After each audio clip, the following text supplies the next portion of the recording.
Hello and welcome to another Crafting with Kara. This episode is going to be another Yack and Yarn, primarily about Stephen West and the Mystery MusiKAL. I am not yet finished, but I thought I'd give you guys an update.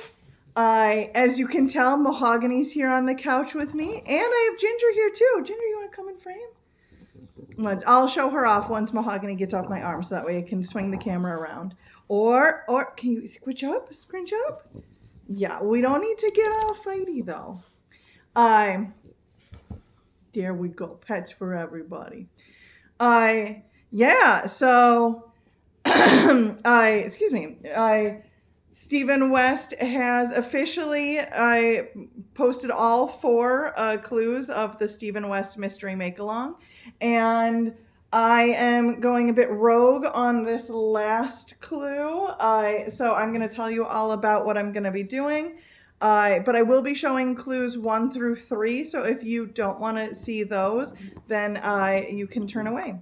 Before I get into that, though, I'll let you know. So I'm wearing a hand knit sweater. I'm going to be out and about today, so I thought I'd put this on before I go out.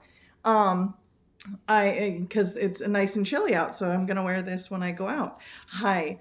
This sweater is called Moon of My Life by Nadia Claude something. She's French. I'll post it in the, I assume. I'll post it in the notes. The modification, I added the bit on the wrist because I wanted some color work here. So that was kind of fun to math out like decreases and stuff to work out all that. I'm drinking out of one of my favorite mugs. This is my old dog, Josie. She passed a few years ago, but this is when it's hot, you get to see her little face. Aww, that's her on my pillow. And yeah, it turns out I was allergic to dogs. Again, I mentioned that in the last one, but so she slept on my pillow. And then once I realized I was allergic, she did not get to sleep on my pillow. Mahogany thinks that my pillow is the hottest commodity in town. She loves when she can actually, get her face in and actually lay on my pillow. Most of the time I cover it with sheets, so whenever she can, she's like, oh my gosh, I can finally see it. I'm drinking some fun pumpkin spice. So, that one's one of my favorite mugs because it's got Josie on it, and Josie was such a good dog. Now I can swing around and show you little Ginger here. Ginger, here you come. Oh, quit it with your toes. There's Ginger. Yeah. All right.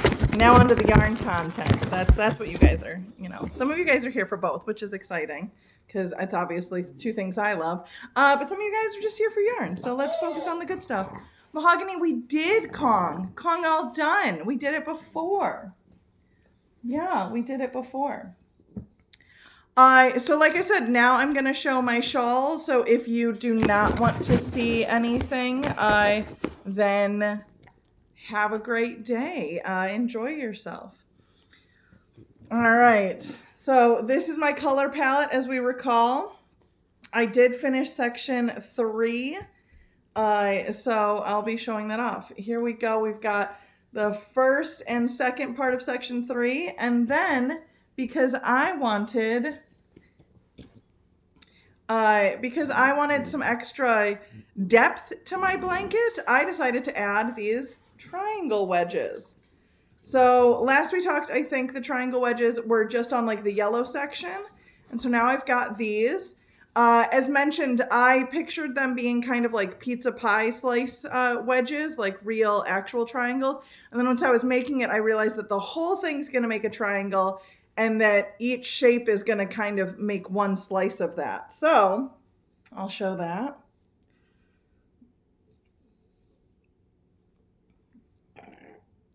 So you can see the orange ends, the yellow ends in this section, and then it moves on. And then I was left with just a little bit. This one was just 3 stitches of that green. That was my last little triangle bit. And in between is some garter ridges, which the first one, since I was making things up, I only have 2 garter ridges and then knit on the way back. But I ended up being like, no, I want more. So I decided to make an extra ridge for the rest, which I definitely didn't know when I was starting because I went stockinette to begin with. So yeah, this is just what happens when you kind of make things up to start. This one is a little bit of scrap that I had that was not very much. It was like a dark tweed, and I really liked it, and so I wanted to show off, especially in the stockinette section. I feel like you can really get a sense of the beautiful hand knit stitches, hand dyed yarn in the stitches. So that's what I really, I wanted a section where you could just admire the yarn. And not to mention, it's quite busy, so I think that this ends up being like a palette cleansy section. So even the yellow, you can see all the tonals in there. I love that. It's so pretty. And then this one was my favorite colored yarn out of the whole thing, so I really wanted that to show off. And then I was worried I wouldn't have enough blue, but I did. I even have like the smallest scrap left. And then I've got this one, which I only had 1 skein of to start. Ooh, in the camera, it is definitely showing up like it is striped, which is kind of fun. And then, like I said, the really small scrap I had of like the dark tweed. And now here's a little bit that I'm going to do next. So this section, I am going across the entire distance of that weird triangle that I made. And I am doing triangles as well to like show, reflection of this. So my thought was that this is one big slanted triangle that goes this way. And so to have in the opposite direction, so I don't know if you can see, since the triangle goes up like this, I'm having these triangles go in the opposite direction.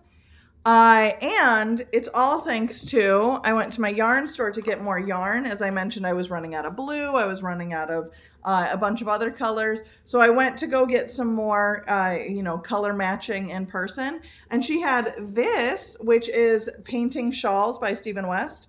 Again, I know I'm making a blanket. I know that, there's a lot of things in there. But this one really gave me inspiration. And that way I didn't have to buy like 4 different patterns on Ravelry to look and see what was going on. Instead, I could just buy the one book and then have all of it. So I perused, and which is just so lovely. It's like, it's such a great book. And especially if you are into shawls and you really like the like color combinations and everything, it's just fantastic.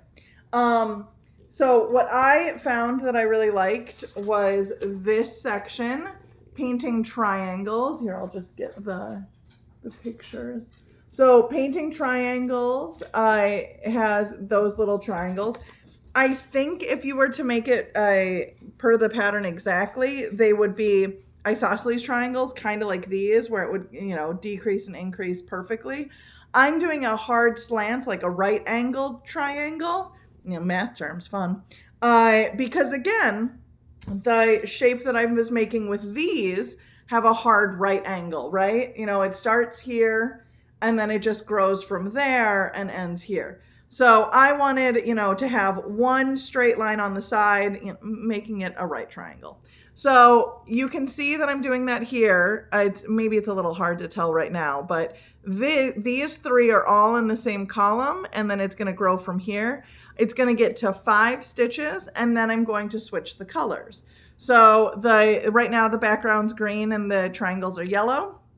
And once I finish that, let me get out my colors. I'm going to have the background be teal, and then I have the front colors be this navy. Now, this was not the navy that I started with, which is why I'm like introducing it now in just a little color pop section, because I feel like you won't be able to notice the difference too much. I just did that gorgeous stockinette section, and you can see all the real hand dyed stuff. This is commercial, but it matches color-wise pretty darn good. This is a teal that I had to begin with. I used it in the back of my brioche as color conservation. Let me see if I can get that section. Here we go. So it's the same color here, but I haven't used it anywhere else. I thought about it quite a few times, but I ended up not doing it. So I'm going to be adding a whole section now. So it's going to go after this in the background. It's because I think lowering the contrast isn't necessarily bad, since again, there's a lot going on in this shawl. There's nothing wrong with that. And so then this is going to be my triangular color pop. Now, I don't know if you watched the video prior, but I was thinking about painting columns since I had just gone on the Ravelry page. It was before I got the book. And I had thought painting columns looked pretty cool instead of brioche, or maybe in that rectangular section and then still doing brioche. I think my new plan is scrap the brioche border. Yes, there was some, but I feel like, especially right now, since I'm going so crazy and doing so many things, that if I just keep going crazy and kind of make this like a sampler that I enjoy the process with, I think I can do anything, right? For me, it doesn't have to be wearable. So I can up the ante and make the border kind of chaotic. So again, digging through here, poking around, there are a few sections. So this one's painting columns, which I think I'm going to do instead of brioche. I'm going to do some colors of this, and then maybe still the garter, just as like, so I think I'm going to do 5 border rows now that I've bought a bunch of yarn and I don't have to worry about yarn conservation. I think I'm going to do painting columns and then a garter row to get some vertical. And then in the middle of those 5, I'm going to do painting squares, which is this one. So you can see it's very similar. Here, maybe I can get it to focus. But it's, you know, checkerboardy. So instead of it being a perfect column all the way around, it has that checkerboard quality. So you're going to slip some and then alternatively on the next row, do a different column. So I like this idea for the center. So again, doing 5, columns, garter, squares, garter, columns. That's the plan so far.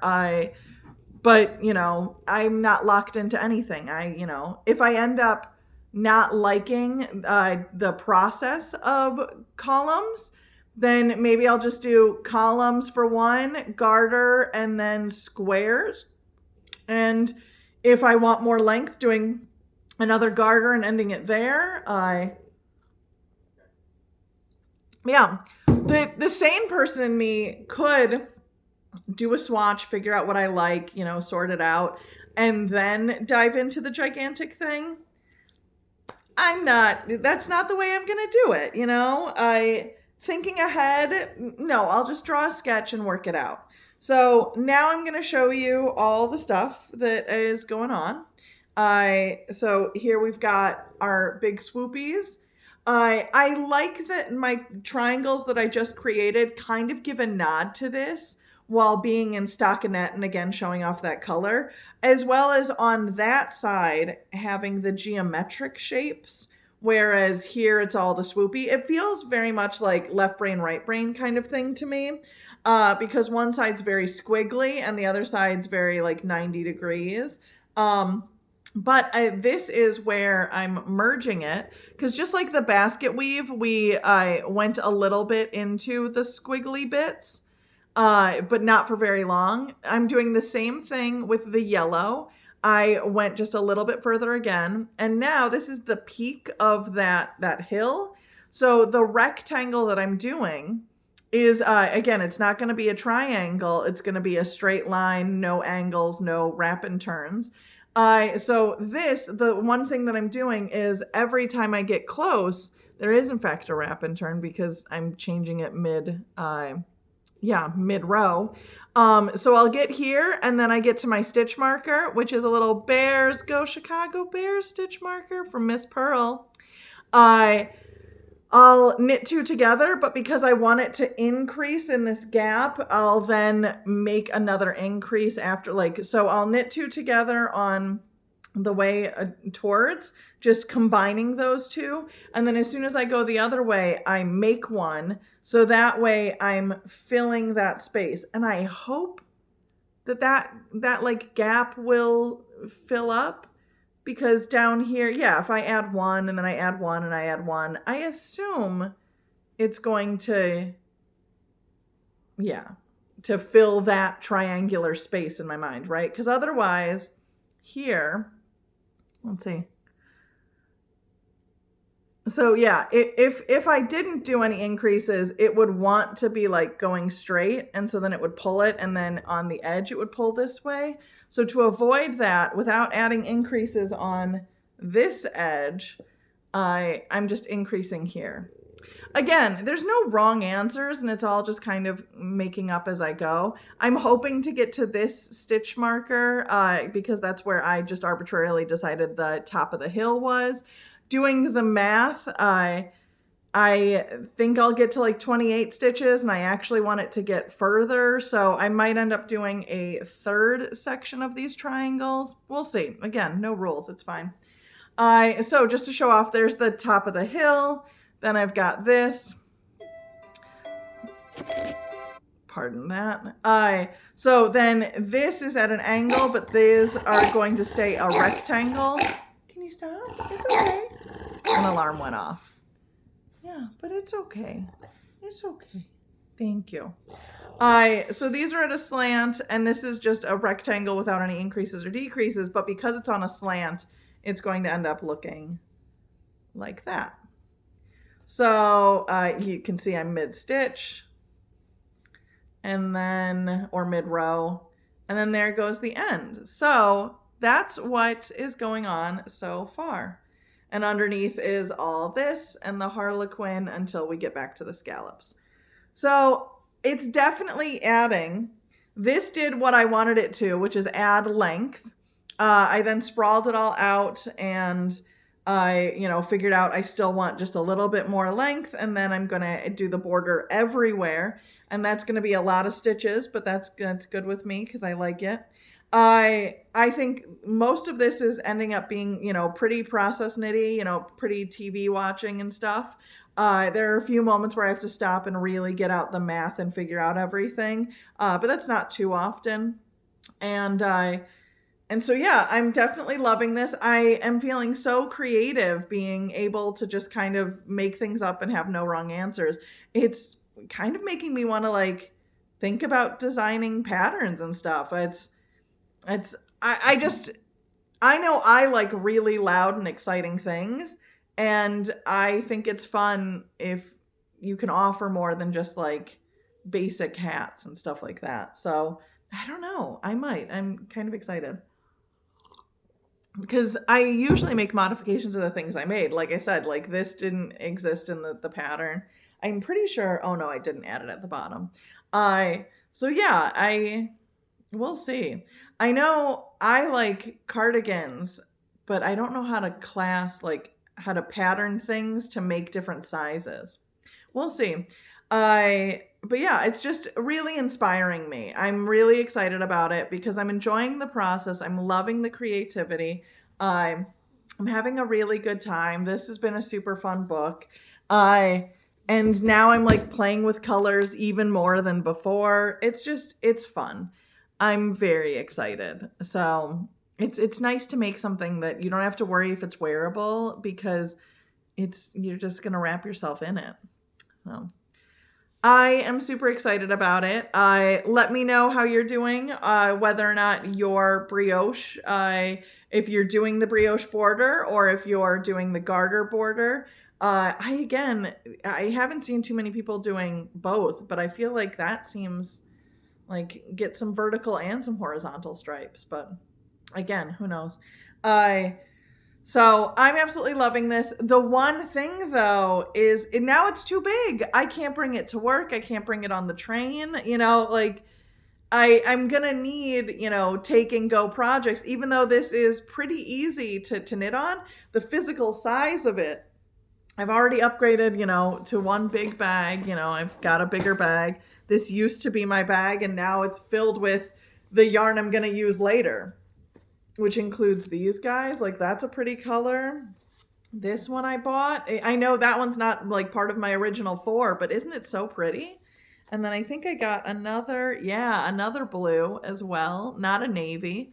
So these I might use for my border, along with another yellow. Very excited. So yeah, I had to get more yarn to make way more border edging. And so now I'll just be able to play with colors. And if I just use a little, I just use a little. And then I can always make something scrappy out of DK yarn. Although I guess some of it's worsted. See, already my beautiful puppy is disappearing. But she's so cute. Oh gosh, I love her so much. She was such a good dog. One more thing to show off before I go. Halloween happened here, and we surprisingly got very few trick-or-treaters. I don't know what it was. I think part of it was that the kids, the students, got off a half day in our school district. There are like 3 different school districts near us, and all 3 got a half day. And so at noon they were roaming around, and I wasn't there to answer the doorbell if there was anybody bringing. And so finally my husband and I got home, and he got home I think at like 6, and I got home at like 6:30. And he said between 6 and 6:30 he had given away candy to 2 big groups. And then I was all ready to give out candy. I was so excited. And then nobody came. So I personally didn't hand out any candy on Halloween. And Nick only handed out like 2 big groups. Yeah, I mean, it was big. He said it was like, he gave away like 3 candies to each kid. And so it depleted our small candy bowl by like half. But we were doing fine.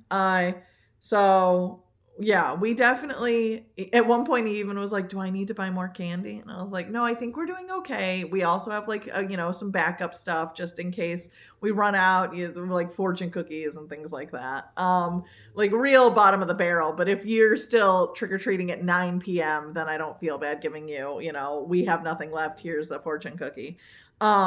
But yeah, we didn't need any of that. And instead we had so much candy that he ended up bringing it to work because he teaches. So the kids liked that. We had a bag with Almond Joys in it. I don't know how you feel about them, but I'm not a fan of Almond Joys. So I always want to make sure those get out of the house the quickest, because I'm one who will eat the candy, and it's like, then that'll just stay forever. Luckily, he brought it to class, and one kid loves Almond Joys. And so he said that I'm crazy because they're his absolute favorite, and why wouldn't I like it? And I said, well, everybody's got their own opinion. So I'm glad they found a happy home, and I'm glad the kids all have a bunch of candy now, even if they're just Nick students. And on the Halloween note, I wanted to show off a fun little pumpkin. Look at that. I have a nephew who is 4, and he came over and painted pumpkins. This one, he genuinely painted, but it's all with glitter paints. So I definitely spread it out so that I was worried it was, where the glue concentration was, it was in all these ridges. And I was like, this is going to take 1.5 years to dry. So I did, once he was gone, evenly distribute the glue just, in between the ridges so that it would dry quicker. So he did all the gluing, and then we did the stickers and stuff. The little stars glow in the dark, and that's a bat, which is fun. So yeah, my little 4-year-old nephew made this pumpkin for me, which is fun. And he made one that was all red, and then I think he added like white to it. And my parents were even there, his grandparents, and they made faces, and his dad made, can't remember what Chris made. But yeah, my nephew's dad got to enjoy himself as well. Everybody had a good time. It was really nice for everybody to get together and have some decoration. In the future, I'm definitely hoping that he will carve pumpkins, and that I'll be able to be a part of that, because I think that's really fun. But the attention span, it's not that he can't handle like sharp objects and stuff, because as long as you watch him and explain like how to do it, he could definitely carve things, but the attention span wasn't there. And because he was also going to be surrounded by auntie and grandma and grandpa. He was already going to be pretty distracted. So we ended up just doing painting. Whereas I know when it was just him and dad, they ended up carving too, which is really fun. So they ended up having a great time with Halloween. I my little nephew went as Batman, and that meant his dad went as Robin, which is very fun. I so yeah, I'm very excited that Halloween happened. It was very fun. I even work somewhere that like we get to do buoy stuff, which was nice too. I'm excited it's still fall. The leaves are gorgeous now. Like you walk around and there are so many beautiful trees. I definitely want to like take a drive to like a park and really embrace all the treeness of it all soon. Probably this weekend. We have friends coming in from out of town, and so I wouldn't be shocked if we say, oh, either after lunch or maybe even like pick up lunch to go and have lunch in a beautiful picnic area, just to embrace it all. They're from California, which I know certain parts get seasons, but a lot of California does not get seasons. So I'm pretty sure they're like on the cusp of, it gets chilly, it doesn't get pretty. So it would be lovely for them to see some of this stuff. Yeah. I let me know if you have any fun plans about the seasons. How are you ringing in fall? And I've still got I got little stoppers that are little flowers. So I'm still definitely a spring girl, but fall is gorgeous, and obviously all my knits say that I love fall. I back here, I don't think I mentioned it yet. Go Bears! This is my Chicago Bears blanket. This one I made forever ago. I made really long stripes and then seamed them together so it's like checkerboardy. And it's just garter, and it's been so worn and loved in. There's even parts that have holes.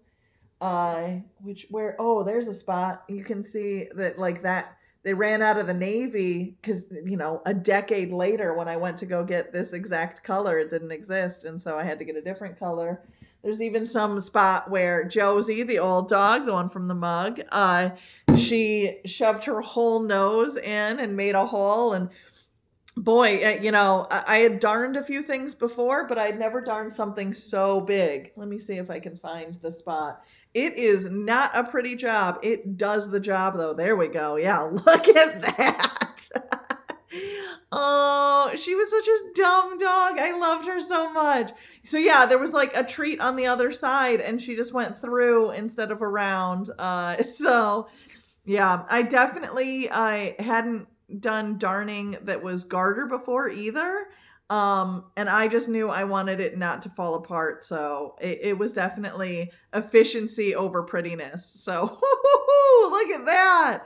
I even when I folded it and put it on the couch, like tried to avoid it. And then I was like, you know what? Let's talk about it on the podcast. So this is my Chicago Bears blanket. I even brought it to Soldier Field once, which was fun. Yeah, it's been nice to actually be winning. I've gotta say, I'm not used to this feeling. I don't know if you follow football, but last game, I there was like a full half hour. It was like, but well, we lost. That's just how it's gonna go. And then in the last minute, it was like, what? Wait, we're winning? And then the game ended, and you're like, wait, we won? We won? So that was really exciting. It's fun to feel like a winner. A bunch of the people at my local yarn store are making a Bears scarf, and it's instead of like a temperature blanket, you do it based on the game's winning and losing. And so it's really exciting that they get to use a bunch of winning colors, which I think is the navy blue, and then the losing colors are orange, and then they'll like separate each game with like a white stripe. I still might do it, but I didn't because I was focusing on this, but I just love the idea. You knit it in the round, and then it's a temperature thing. You have to wait every week. I mean, what? We're now in at least week 9. So yeah, I don't know. It might be, I still might do it because it's just so fun to be a part of the team. Maybe even you knit the last week's games during the week that you're watching, and that gives you a full like 3 hours to make that stripe. Anyway, I'm really excited that the Bears are winning. It's so fun to actually feel accomplished like that. I'm sure other teams, you guys know this feeling well, but us Bears fans, we are less familiar. Anyway, so I'm gonna stop rambling about Halloween and bears and all that stuff. Enjoy yourself. Have a great time. And remember, if it's not bringing you joy, take a break, step away, craft like you only live once. So from our house, we say goodbye. Ginger, you want to say goodbye? Oh, sleepy little girl. Okay, have a great day and enjoy November.